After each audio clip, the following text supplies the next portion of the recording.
Hello everybody and welcome back to Megadepth. For today's video I thought I would go back to doing a product demo. It's been a while since I've done something like that. The last thing I demoed was a Jackson DK2S on this channel. But recently I bought the Boss Katana Air amp, and I've been playing with it for about 2 weeks now and I'm really liking it. So I thought that I would go through some of the things I like about it and some of the things that I wish were a little bit better. And show you how I'm using this particular product. Now, when I say demo, I really mean demo because I'm going to demonstrate how I'm using the product and some of the sounds I've come to like and some of the things that I wish were better about it. It's not really going to be a review in that I'm not really going to go through every detail of the product, but there's a lot of great material out there that details what this product can do. I've actually benefited from a lot of those resources. A Yamaha THR-10X, which is that green one that's meant for more high gain tones, I guess. And it was a really good amp, to tell you the truth. I didn't sell it because I wasn't happy with it. I was, but I was looking for something that was going to be completely wireless. And while you could put batteries in the Yamaha THR-10X, you still needed a guitar cable, and I figured if I have the option to go completely wireless, I'm going to take it because sometimes I don't find a lot of practice time, and sometimes I just, need to play wherever I am, and something that frees you up like that is really beneficial. At least it is for me. So I decided to sell the Yamaha and then get the Boss Katana Air. The Boss can do, obviously it's not just because, it's completely wireless that I got it. There's other reasons, not the least of which is the versatility and tone that you get, because the app that comes with the amp, which I'm going to show later, allows you to do quite a lot. But I'm already familiar with, this kind of practice amp. The market really has some good options for you to choose from. But as somebody who's played both, I think both are great products. It just depends on what exactly you're looking for. But at the end of the day, there's lots that you can do with both. But let's go back to the Boss Katana Air for now. So once again, here's the amp itself. It's really light, very easy to carry. I didn't see a case that came with this when I ordered it. I got it from Guitar Center, so I'm looking to find something that would protect this, but as far as I know, it doesn't come with one.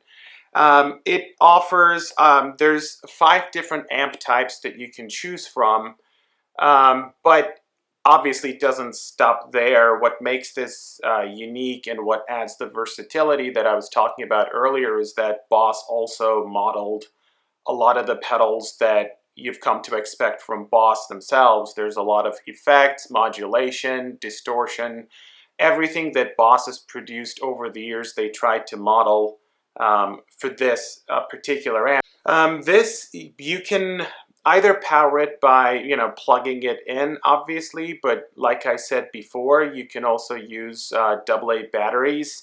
Now, Boss says that if you use regular AA batteries, that, it can power it up to 7 hours. If you use rechargeable batteries, they say it's about 10 hours. I haven't used the rechargeable batteries, but with the regular AA, my experience didn't really show that it lasts for 7 hours. I don't know if I'm doing something wrong, but what I've discovered is that if I leave the batteries in the amp itself, the next day when I pick it up, the amp, and this happened a couple of times in the last 2 weeks, the amp is completely dead and I had to replace the battery. So like I said, I don't know if I'm doing something wrong here, but it's kind of like, how you leave a pedal like plugged in and it just drains the battery life out of it. I don't know if something like that is going on, but like I said, my experience hasn't been that the batteries last for 7 hours. So what I've been doing is, if I'm using the batteries, when I'm done playing, I just remove one of the batteries from there. And then that way I get a little bit more life out of the product, and I don't have to replace the batteries even before that 7 hours that they mention. So just something to keep in mind out there. Okay, now let's see what the app looks like, and let's see what kind of sounds we can get out of this amp. Okay, so let's see what this amp can do.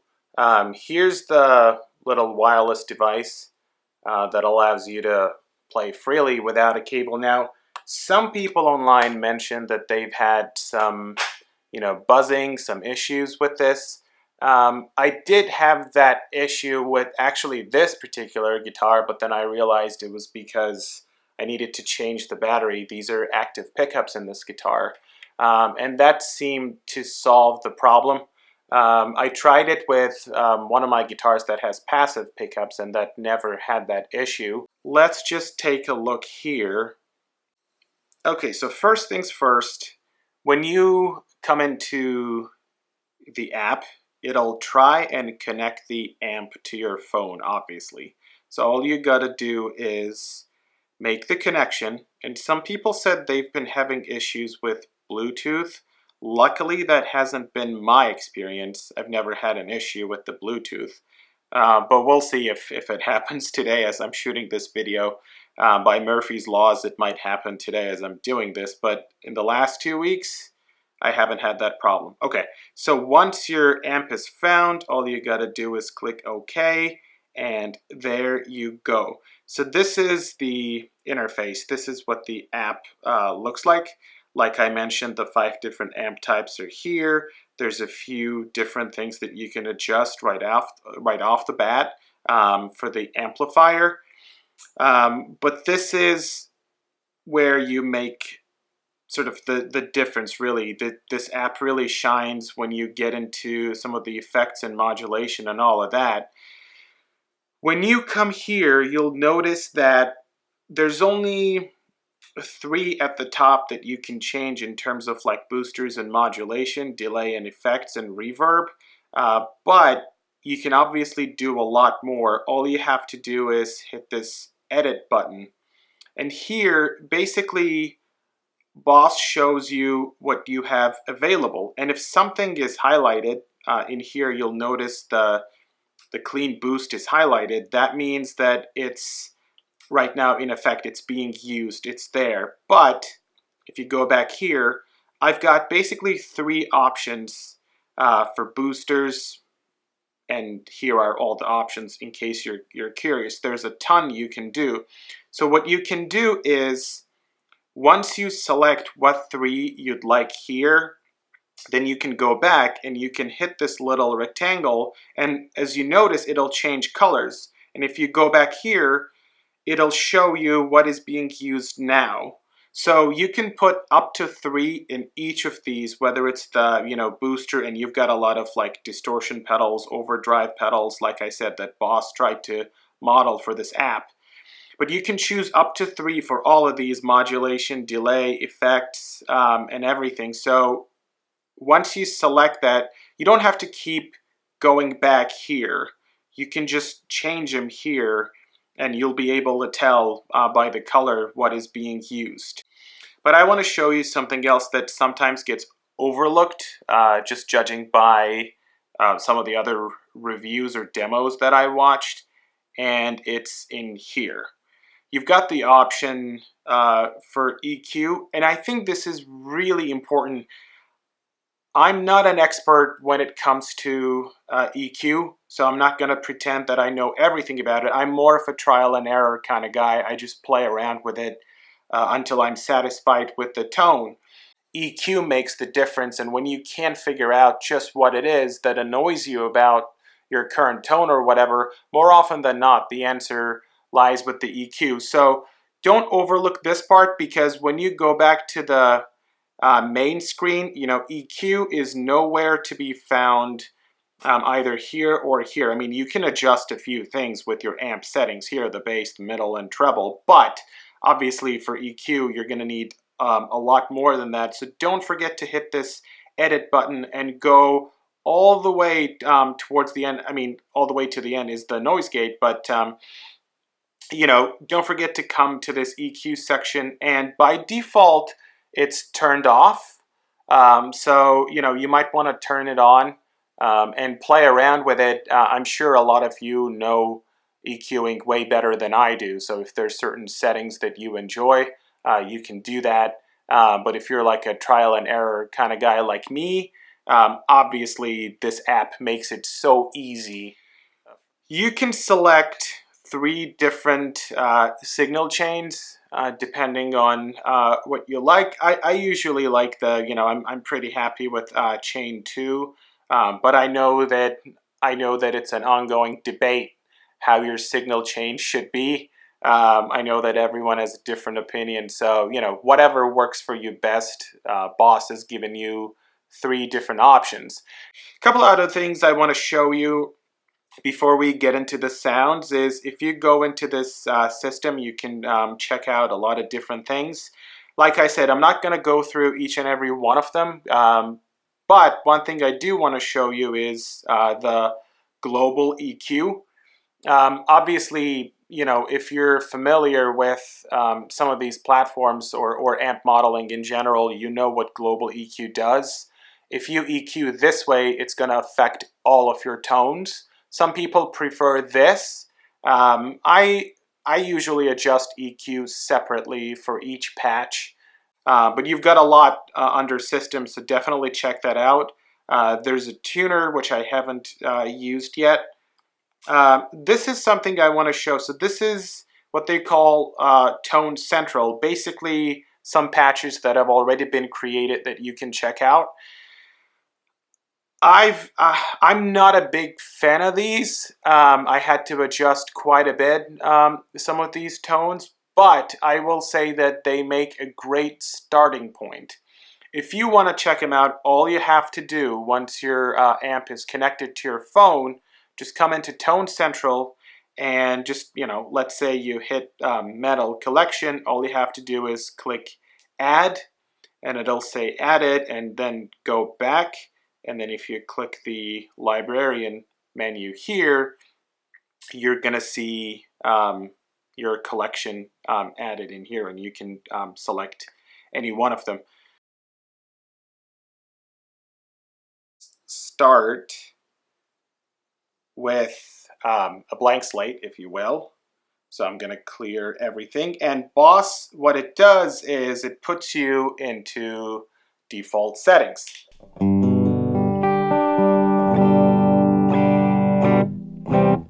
Okay, so let's do this. I'm gonna go to the let's go to the lead amp type. I think so far this is my favorite channel.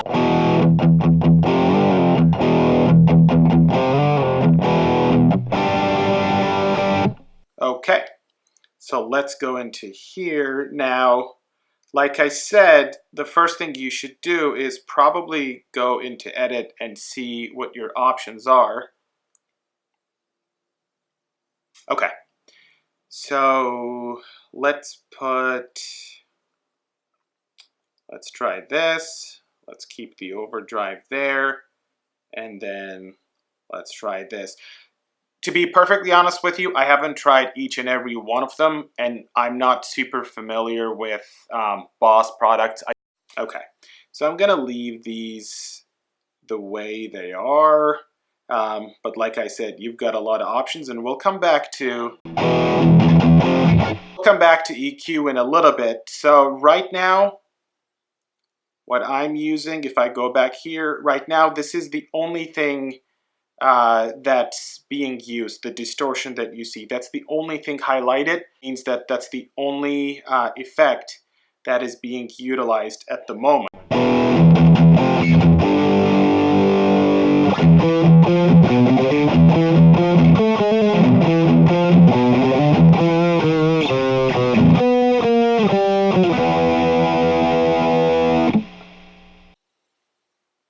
Let's try the overdrive.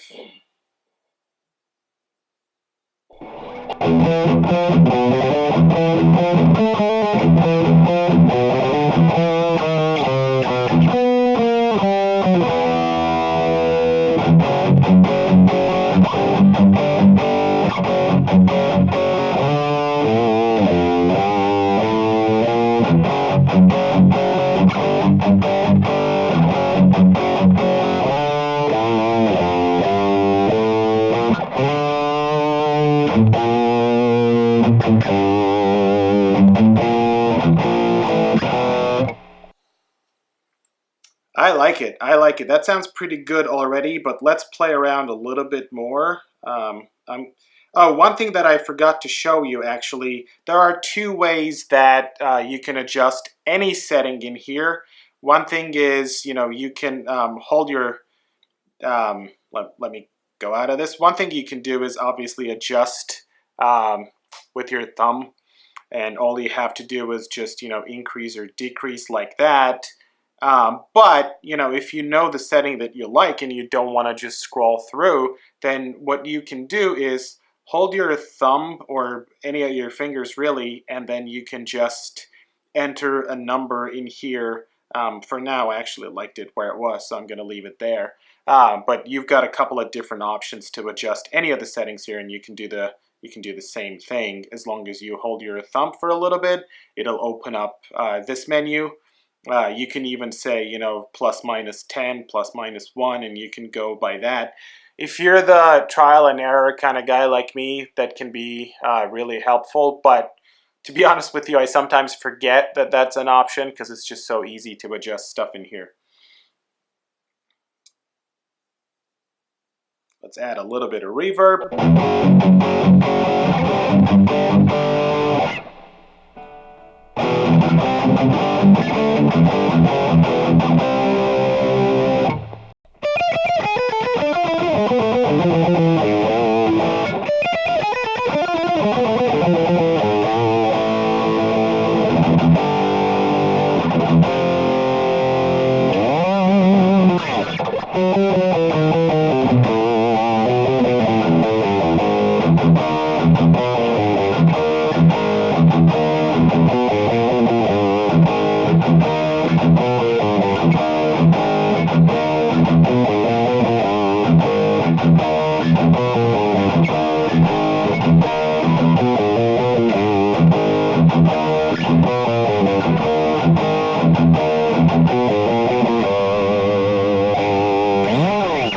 Here's the same exact tone, but with the brown amp channel.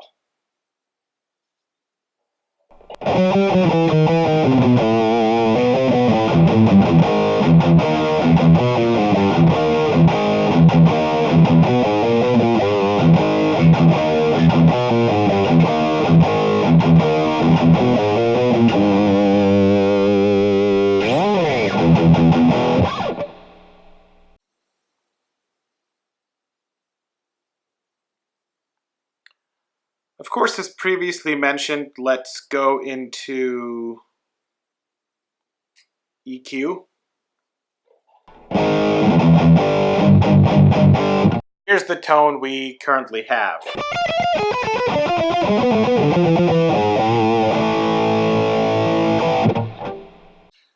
Like I said, I'm a trial and error kind of guy.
Well, there you have it. That is the Boss Katana Air. I know I didn't do much playing. I just wanted to show you how to create tones and some of the settings that you can change and some of the things that are available to you in the app itself. I think it's a really versatile amp, and the app itself, to be honest. I do think that overall for higher gain tones, like the ones that I'd like to go for, the Yamaha THR 10X is a little bit better overall. As somebody who's played both products, that is my opinion. But I really do love the Boss Katana Air as well. Like I said, if at once you don't like the tone that you get, don't let that be the only opinion that you have of the product, because it would be kind of unfair to what it can do. I tried to show you some of the things that you can change, but it's incredibly difficult, almost impossible to show you exactly what I'm hearing here in the room. I did my best with the microphone, but if you can get a chance to play for yourself, definitely check it out. I haven't really had any Bluetooth connection issues. I haven't had issues with the wireless connector here, other than that first time when the pickup batteries needed to be changed. So I don't really have a problem with any of those, and I like the versatility in this amp. And I think it makes for a great practice amp that gives you a lot of options. Thank you for checking out this video and this demo. I've got more videos coming out, so please subscribe if you don't want to miss out. And you can also join Megadepth on Facebook, Twitter, and Instagram. And I'll see you at the next episode. Thank you and goodbye.